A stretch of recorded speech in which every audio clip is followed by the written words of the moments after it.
ஸ்ரீமதே ராமானுஜாய நமக. தினம் ஒரு திவ்ய பிரபந்தம் தொடரிலே இன்றைக்கு 1971வது பகுதி திருமங்கையாழ்வார் அருளிய பெரிய திருமொழியை அனுபவித்து வருகிறோம். பெரிய திருமொழியின் 1017வது பாசுரம். பெரிய திருமொழியிலே 1084 பாசுரங்கள் அமைந்திருக்கின்றன. அதிலே 1017வது பாசுரம் 11ஆம் பத்தின் 2ஆம் திருமொழியிலே 3வது பாசுரம் இன்று நமது அனுபவத்திற்கு. இந்த திருமொழியின் முதல் பாடலிலே அன்றில் பறவை என்னை துன்புறுத்துகிறது. அந்த அன்றில் பறவையின் துன்புறுத்தலிலிருந்து என்னை காப்பதற்காக எம்பெருமானை யாராவது அழைத்து வருவார் உண்டோ என்று வருந்தினாள், கேட்டாள். சென்ற பாசுரத்திலே ஒரு மகன் வேங்குழலை ஊதி இந்த குழலோசை கேட்டால் கண்ணன் எம்பெருமான் வந்ததாக எண்ணிக்கொண்டு வீழ்வாள் என்று வாசித்தான் அல்லவா? அந்த ஆய்மகன், ஆயர்குல மகன், பெரிய நம்பி மூத்த பிரான் என்று பலராமன். நம்பி மூத்த பிரான் என்றால் பலராமனை குறிப்பார்கள். கிருஷ்ணனுக்கு அண்ணன். அவர்தான் இம்மாதிரியாக வேங்குழல் வாசித்ததாக ஒரு உரை கூறுகிறது. அப்படி நம்பி மூத்த பிரானுடைய குழலோசையே இல்லாமல் அதுவே இவளுக்கு தெரிந்து விட்டது, கண்ணன் வேங்குழல் அல்ல, இது வேறு யாரோ வாசிக்கிறார்கள், அதனால இந்த குழலோசையும் என்னை வருத்துகின்றது என்று வருந்தினாள் சென்ற பாசுரத்தில். அது மட்டுமல்லாமல் தென்றல் காற்றுக்கு அஞ்சி நடுங்கின என்னை, தென்றல் காற்று வீசுகிறது, தென்றல் எல்லோருக்கும் மகிழ்ச்சி தரக்கூடிய ஒன்று, ஆனால் எனக்கு அது பிரிவாற்றாமையில் வருந்தும், எனக்கு அது துன்பம் கொடுக்கிறது. அது மட்டுமல்லாமல் மேய்கின்ற பசுக்கள், அவை அந்த பசுக்களின் விடைகளின் கழுத்திலே கட்டிய மணிகளும் ஒலித்து துன்புறுத்துகின்றன. கண்ணன் எம்பெருமான் மேய்க்கின்ற பசுக்கூட்டம், ஆனிரை கூட்டம், அவற்றின் விடைகளின் கழுத்திலே மணி கட்டி இருக்கிறது. வீடு நோக்கி வரக்கூடிய அந்த விடைகள் கழுத்தை ஆட்டுவதனாலே அந்த ஒலி வருகிறது. அந்த ஒலி என்னை துன்புறுத்துகிறது. ஏனென்றால் மாலை வந்தது மாயனும் வாரான் என்று வருந்துகிறாள். மாலை வந்து விட்டது, மாடுகள் எல்லாம் திரும்ப வீட்டுக்கு மேய்த்து விட்டு வீட்டுக்கு வந்து விட்டன, ஆனால் என்னுடைய மாயன், என்னுடைய கண்ணன் எம்பெருமான் வரவில்லையே என்று துன்புறுகிறாள் பரகால நாயகி. அதைத்தான் இந்த பாடலிலே சொல்லுகிறாள். மல்லொடு கஞ்சனும் துஞ்ச வென்ற மணிவண்ணன், மல்லோடு கஞ்சனும் துஞ்ச வென்ற மணிவண்ணன், அல்லி மலர் தன் துழாய் நினைந்திருந்தேனையே, எல்லியில் மாருதம் வந்து அடும், அது அன்றையும் கொல்லை வல் ஏற்றின் மணியும் கொயின்மை செய்யுமே. கொயின்மை என்றால் தொந்தரவு செய்யுமே. எல்லி என்றால் அந்தி பொழுது, மாலை பொழுது. மல்லொடு கஞ்சனும் துஞ்ச வென்ற மணிவண்ணன், அல்லி மலர் தந்துழாய் நினைந்திருந்தேனையே, அவன் அணிந்திருக்கக்கூடிய திருத்துழாய் மாலையும், அந்த திருத்துழாய் மாலையின் வாசத்தையும், அந்த மாலையை அணிந்திருந்தவனையும் நினைத்து கொண்டே இருக்கிறேன் நான். அப்படி நிறைந்த என்னையே எல்லியில் மாருதம் வந்து அடும், இரவுலே மாலை பொழுதிலே மாருதம் தென்றல் காற்று வந்து என்னை துன்புறுத்தும். அது அன்றியும், அது மட்டுமல்லாமல் கொல்லை வல் ஏற்றின் மணியும் கொயின்மை செய்யுமே. திரும்பி வருகின்ற அந்த காளையின் கழுத்திலே கட்டி இருக்கக்கூடிய மணி அப்படியும் இப்படி அசைந்து அந்த ஓசை செய்கிறதே, அதுவும் என்னை துன்புறுத்துகின்றது, என்னை மிகவும் எல்லாம் நலிகின்றன என்று சொல்கிறாள். மல்லொடு கஞ்சனும் துஞ்ச வென்ற மணிவண்ணன், அல்லிமலர் தண்டுழாய் நிறைந்திருந்தேனையே, எல்லியில் மாருதம் வந்து அடும், அது அன்றியும் கொல்லை வல்லேற்றின் மணியும் கொயின்மை செய்யுமே என்கிறாள் இந்த பாசுரத்திலே.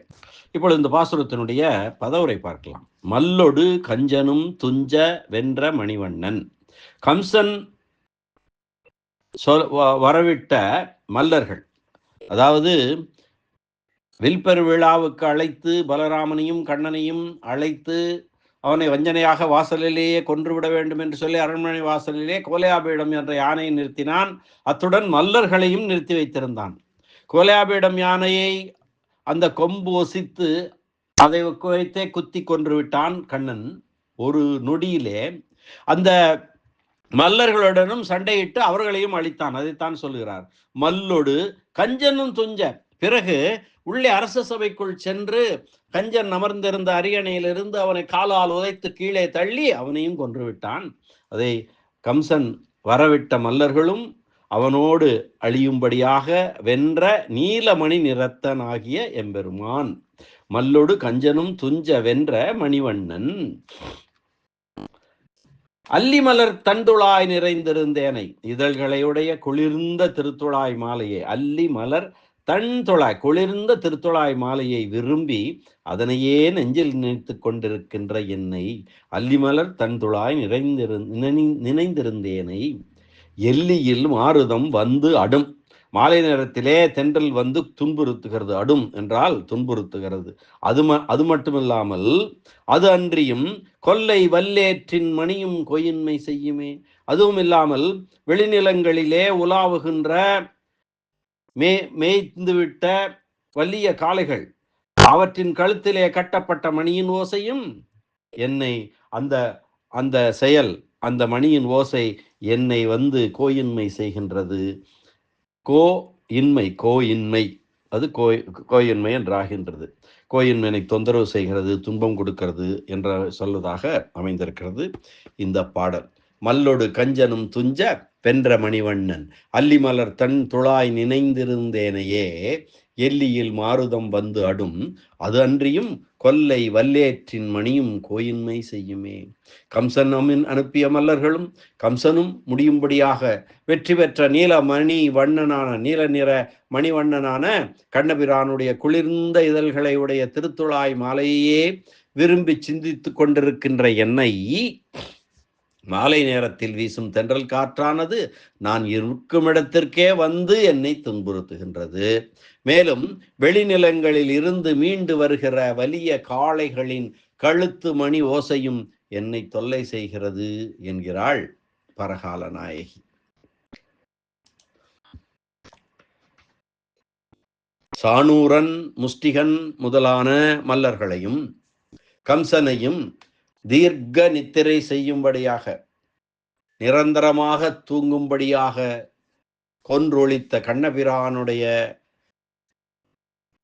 சேர்க்கை கலவி கிடைக்க பெறாமல் போனாலும் அவனது திருமேனியின் சம்பந்தம் பெற்ற திருத்துழாய் மாலையாவது சிறிது கிடைக்குமோ என்று அல்லும் பகலும் இதுவே சிந்தனையாக கிடக்கிற என்னை அந்த காற்றும், தென்றல் காற்றும், மாலை நேரத்திலே வரக்கூடிய அந்த காற்றும் மாட்டின் கழுத்து மணியோசையும் வருத்துகின்றனவே என்கிறாள்.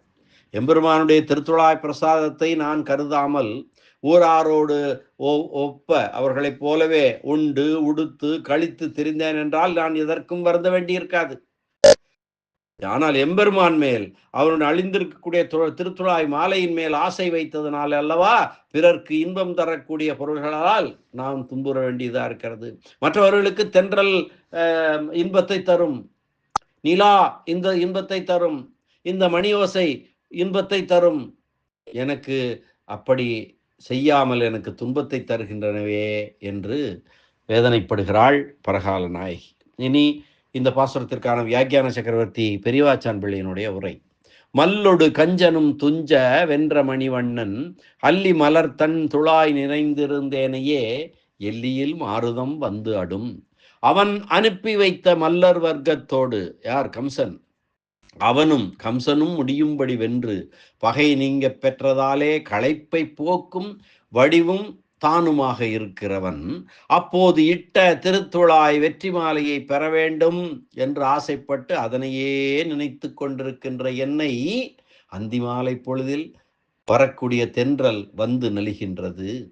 அது அன்றியும் கொல்லை வல் ஏற்றின் மணியும் கொயின்மை செய்யுமே. அதற்கு மேலாக வெளிநிலத்திலே இளைய பசுவினை தொடர்ந்து அது தன் வசப்பட்டால் அல்லது மீளாதபடி இருக்கின்ற காளையினுடைய கழுத்தின் மணியோசையானது கொடுங்கோன்மை நிலவும் இடமாகையாலே கேட்பவர் இல்லாத இந்த இடத்திலே தன் துன்புறுத்தும் செயலை செய்கின்றது என்கிறாள் பரகால நாயகி இந்த பாசுரத்திலே.